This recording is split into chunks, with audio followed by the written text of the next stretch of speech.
اگر آپ نے کسی بھی ایک شپ پہ اٹیک کیا وہاں پہ تو اس کے جواب میں ہم ایک بجلی گھر یا ایک ڈیسیلینیشن پلانٹ یا آپ کی ایک برج تباہ کریں گے.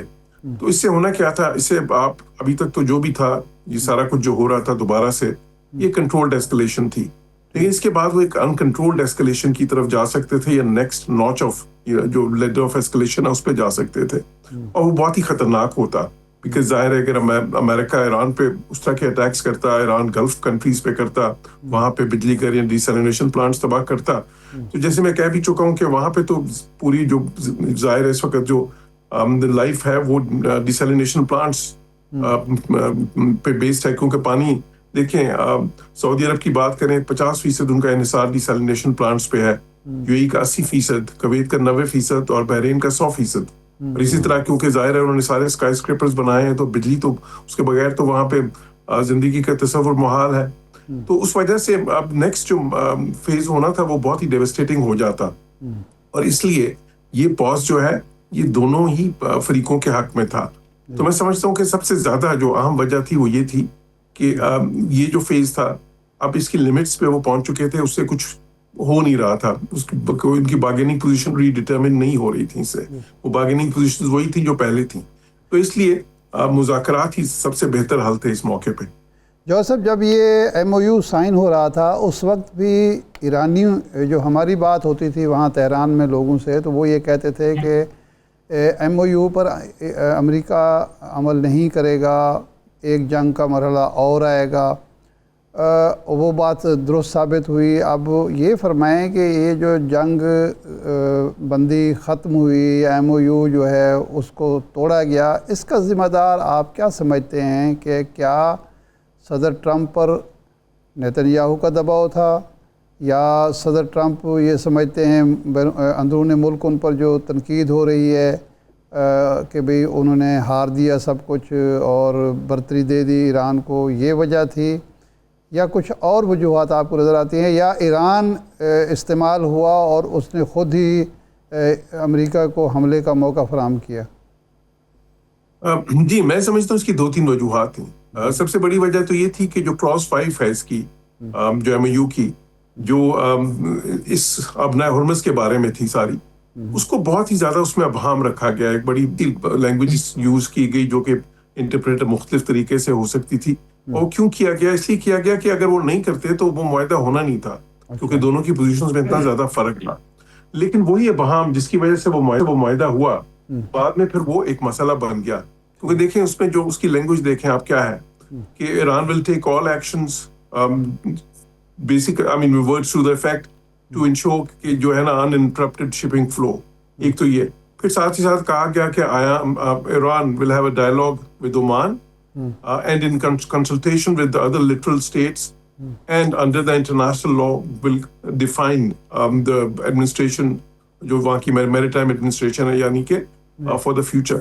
اب یہ سارا جو ہے نا اس کو ایران نے اس طرح سے انٹرپریٹ کیا کہ جی یہ تو پھر ہم نے سارا کرنا ہے.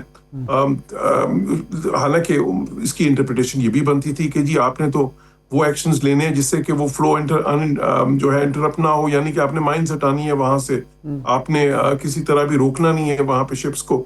تو ظاہر ہے کہ اوپن ٹو انٹرپریٹیشن تھا دونوں سائڈ سے.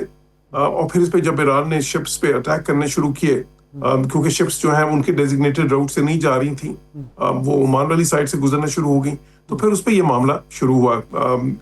اب اس میں دیکھیں اس میں بہت عام فیکٹر یہ بھی تھا کہ ایران میں جو ہارڈ لائنرز تھے انہوں نے یہ نیریٹو وہاں پہ ایک بن گیا تھا ایران میں کہ جی ابنائے ہرمز تو ہمارا ہے. وہاں پہ تو انہوں نے ایک پورٹ اتھارٹی بھی بنا دی تھی پرشین گلف اسٹیٹ اتھارٹی کے نام سے. ساتھ ہی ساتھ انہوں نے وہاں پہ لاز پاس کر دیے تھے جس کے حساب سے اپنا ہرمز پہ ان کی عملداری ہونی تھی آنے والے سارے وقتوں میں. تو اب وہ اس قسم کا نیریٹو جو ہے اس سے پیچھے ہٹنا بھی کوئی آسان نہیں تھا. تو اس لیے میں سمجھتا ہوں پھر امریکہ کے اندر بھی یہ ہے, کیونکہ امریکہ کے اندر تنقید کافی زیادہ پریزیڈنٹ ٹرمپ پہ ہوئی, تو پھر انہوں نے اس پہ سٹانس لیا کہ جی اگر ہمیں اپنے ہرمز کے اوپر اتنی کنسیشنز دینی پڑی ہیں اس کو کھولنے کے لیے, تو پھر اب ہم نے کسی طرح ایران کی عملداری اس پہ نہیں ہونے دینی. تو میں سمجھتا ہوں یہ سارے فیکٹرز بنے. لیکن اس میں اہم چیز یہ ہے کہ دیکھیں ابھی نیوکلیر کا ایشو تو ڈسکس ہی نہیں ہوا, جو اصل ایشو تھا جس پہ میں کہتا رہا تھا کہ جب بات اس پہ آئے گی تو بہت مشکلات ہوں گی. مسئلہ شروع میں جو ہے وہ اتنا زیادہ گمبھیر ہو گیا اسی وہ اپنا ہرمز کے اوپر ہی. تو اس سے یہ بھی نیوکلیر تو ڈیسائیڈڈ ہو گیا نا اسلام آباد ایم او یو میں, جوہر صاحب نیوکلیئر تو ڈیسائیڈڈ تھا اسلام آباد ایم او یو میں. نہیں نیوکلیئر بالکل بھی ڈیسائیڈ نہیں ہے اسلام آباد ایم او یو میں. نیوکلیئر پہ تو ابھی بات چیت دیکھیں ہونی ہے نا. آئی مین کہ اس پہ معاملات آگے بڑھنے, ڈائیلاگ ہونے. کریکٹ, جی درست کہہ رہے ہیں. ابھی دیکھیں وہ ابھی تو صرف رہنما اصول وضع کیے گئے ہیں اور یہ کہا گیا کہ ان 60 دنوں میں جو ہے نا ان ایشو پہ مذاکرات ہوں گے, لیکن بالکل نیوکلیئر کے جو 2 اہم ترین ایشوز ہیں. یہ بات درست ہے, یہ بات درست ہے. ٹھیک. اب یہ فرمائیں کہ اس وقت دوبارہ جب مذاکرات شروع ہوتے ہیں تو کیا اسی آبنائے ہرمز پر جو ابہام ہے پھر ڈیڈ لاک ہو سکتا ہے, یا یہ معاملہ آپ طے کر کے ہی بیٹھیں گے اور پھر جو جوہری پروگرام ہے اس پر جا کے پھر ڈائلاگ کا خطرہ ہوگا, اس کا امکان ہوگا؟ نہیں, اس پر ڈیڈ لاک کا خطرہ ہوگا. جی اب کوشش تو یہی ہو رہی ہے کہ آبنائے ہرمز پہ کوئی ایسا معاملہ بنے, کم از کم دیکھیں انٹرم پیریڈ کے لیے تو بنے سب سے پہلے, جو ایم او یو میں 60 دن کا پیریڈ دیا گیا جو کہ ایکسٹینڈیبل ہے, ظاہر ہے وہ پیریڈ جو ہے وہ کافی لمبا اور میرے خیال میں کافی طویل ہوگا ان اینی کیس, کیونکہ یہ ایک بڑے کمپلیکیٹڈ قسم کے مذاکرات ہوں گے. اچھا کہنے کو تو یہ ایم او یو کہتا ہے نا کہ جی اس کے بعد ٹیکنیکل مذاکرات ہوں گے جو ہے, تو تکنیکی امور پہ اور اس طرح لگتا ہے کہ بظاہر باقی چیزیں جو ہے سیٹل ہو گئی ہیں, لیکن حقیقت یہ ہے کہ وہ مذاکرات جو ہے صرف تکنیکی امور پہ نہیں ہونے بلکہ وہ سب سے جو اہم امور ہیں ان پہ ہونے ہیں, کیونکہ ان کو ایران کی یہ خواہش تھی کہ جی اصل جو نیوکلیئر مسائل ہیں, مثال کے طور پر نیوکلیئر ایشوز جو ہیں اس پہ ڈسکس بعد میں ہوں. تو میں یہ سمجھتا ہوں کہ دیکھیں ابھی سب سے پہلے تو انٹرم پیریڈ جو ہے مذاکرات کے دوران کا عرصہ, اس کا سیٹل ہونا سب سے پہلے کہ اس میں آبنائے ہرمز پہ کیا ہوگا, کہ اس دوران میں شپنگ فلو کس طرح سے ہوگا, کس کی عملداری ہوگی, کیا ہوگی. اس میں مختلف آئیڈیاز ہیں. دیکھیں ابھی عمان نے ایک بڑا اچھا آئیڈیا ایک وہ بھی لے کے آئے ہیں جس کو گلف کنٹریز کی سپورٹ بھی ہے, اور اس میں کوئی بات اس طرح کی ہے کہ جی ایک جوائنٹ رسپانسبلٹی ہو ساری جو لٹرل سٹیٹس ہیں, یعنی کہ جن ملکوں کا ساحل لگتا ہے اس کے اوپر آبنائے ہرمز پہ, اس میں دیکھیں ظاہر ایران ہے, عمان ہے, اس سے تھوڑا سا پہلے یو اے ای بھی ہے, چوک پوائنٹ سے پہلے باقی پھر اسٹیٹس بھی ہیں. تو ان ساروں کی ایک جوائنٹ میکنزم ہو جس میں کہ جو ہے نا کوئی ٹول وغیرہ نہیں لیا جائے, لیکن ایک والنٹری فی ہو, یعنی کہ اگر اپنی مرضی سے کوئی دینا چاہے, اور وہ کس قسم کی ہوگی, وہ انوائرمنٹل پروٹیکشن کے لیے ہو سکتی ہے, ان کی سیفٹی کے لیے ہو سکتی ہے. مطلب عمان نے کوئی ایک مختلف قسم کا ایک آئیڈیا پروپوز کیا ہے جس کو سپورٹ ہے گلف کنٹریز کی. صحیح ہے, یہ آپ نے گلف کا ذکر کیا ہے. اب ایسے وقت میں کہ جب سعودی عرب اور ایران کے تعلقات ماضی کی نسبت بہتر ہیں اور سعودی عرب نے بہت تحمل کا مظاہرہ بھی کیا, حوثیوں کی جانب سے جو اٹیک ہیں ان کا مقصد کیا ہو سکتا ہے؟ دیکھیں اس کے بھی 2 پہلو ہیں. ایک تو یہ ہے کہ ظاہر ہے کہ ایران کی طرف سے یہ تھریٹ آیا تھا کہ جی ہم صرف یہ آبنائے ہرمز نہیں ہے بلکہ ہم تو آنے والے دنوں میں جو ہے نا باب المندب جو ہے جو ریڈ سی پہ ہے اس کو بھی وہ والا فرنٹ بھی ایکٹیویٹ کر دیں گے, حوثیوں سے کہہ کے وہاں پہ بھی ڈسٹرپٹ کر دیں گے ٹریفک ساری. اور دیکھیں 20% ٹریفک جو سی ہے وہ اگر تیل کی بات کریں دنیا کی تو ادھر سے گزرتی ہے, اور کوئی 10-12% جو ہے وہ پھر باب المندب سے گزرتی ہے, جہاں پہ ظاہر ہے کہ وہ ہوتی جو ہے یمن, کیونکہ اس کے ساحل ایک سائڈ سے ساحل یمن ہے, وہ بھی وہاں کو ڈسٹرپٹ کر سکتے ہیں ٹریفک کو. اس کا دوسرا پہلو یہ ہے کہ جو یمن کے اندر ہو رہا ہے, کیونکہ یمن کے اندر آپ کو پتہ خانہ جنگی ہے, اس میں سعودیز جو ہیں وہ بھی سپورٹ کر رہے ہیں, ایک جو بلکہ جس کو انٹرنیشنلی ریکگنائز گورنمنٹ کا کہا جاتا ہے اس کو سپورٹ کر رہے ہیں.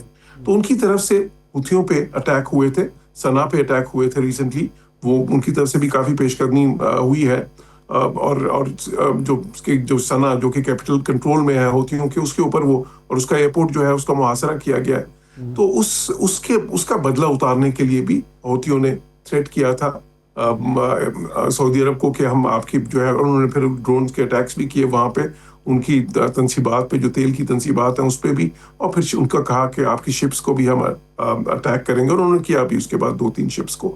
تو یہ 2 پہلو ہیں, ایک تو ایران والا اینگل ہے اور دوسرا وہ جو جنگ ان کی آپس میں ایک قسم کی ایک پراکسی وار جو چل رہی ہے وہ والا اینگل بھی ہے. اچھا یہ فرمائیں کہ اس وقت بھی آبنائے ہرمز اور باب المندب ٹرمپ کارڈ ہے ایران کے پاس, یا وہ پوزیشن اس کی نہیں رہی؟ کیونکہ ٹرمپ صاحب تو کہہ رہے ہیں کہ جناب اب تو آبنائے ہرمز پر ہمارا کنٹرول ہے, ایران کا کوئی کنٹرول نہیں ہے. لیکن جب یہ دوبارہ معاملہ خراب ہوا تو تیل کی قیمتیں تو 10, 12, 15, 20, 25, 30 ڈالر تک آگے چلی گئیں. تو اب بھی وہ ٹرمپ کارڈ ہے ایران کے لیے یا پوزیشن تبدیل ہو چکی ہے؟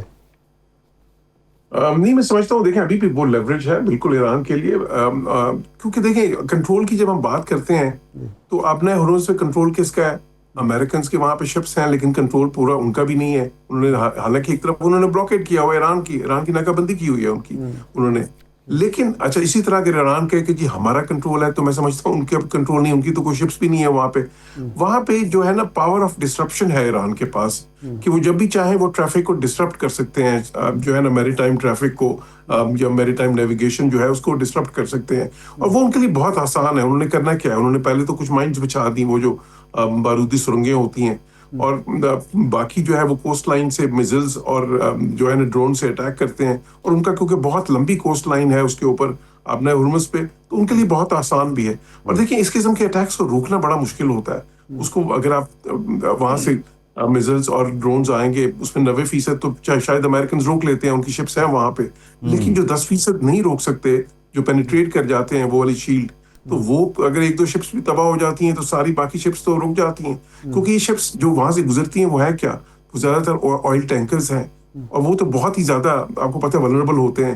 ایک آئل ٹینکر میں ہزاروں لاکھوں ٹن کے حساب سے تیل ہوتا ہے, تو ایک اس میں آگ لگے تو ظاہر ہے کہ آپ خود ہی اندازہ لگائیں کیا منظر ہوگا. تو اس لیے یہ جو ہے نا وہ پاور آف ڈسٹرپشن ہے ایران کے پاس, جو ہے جس کو وہ کنٹرول کہتے ہیں.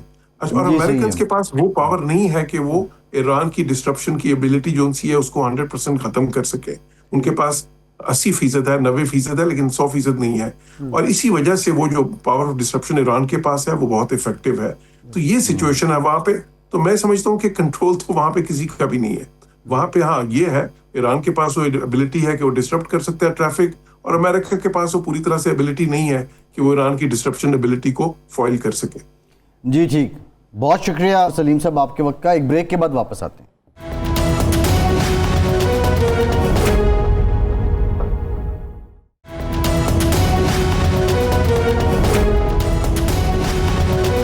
بریک کے بعد ایک بار پھر سے آپ کا خیر مقدم کرتے ہیں. ارشاد صاحب, گندم امپورٹ کی جا رہی ہے, اور کیا وجہ ہے؟ زرعی ملک ہے پاکستان, ابھی تو 2 ماہ ہوئے ہیں, گندم کی کٹائی ہوئی ہے, پروکیورمنٹ ہوئی ہے, اور اب گندم امپورٹ کرنے کا فیصلہ کر لیا گیا ہے. اور دوسرا وہ جو انوار الحق کاکڑ صاحب والا گندم کا اسکینڈل تھا, اس بارے ابھی کچھ سامنے نہیں آیا تھا.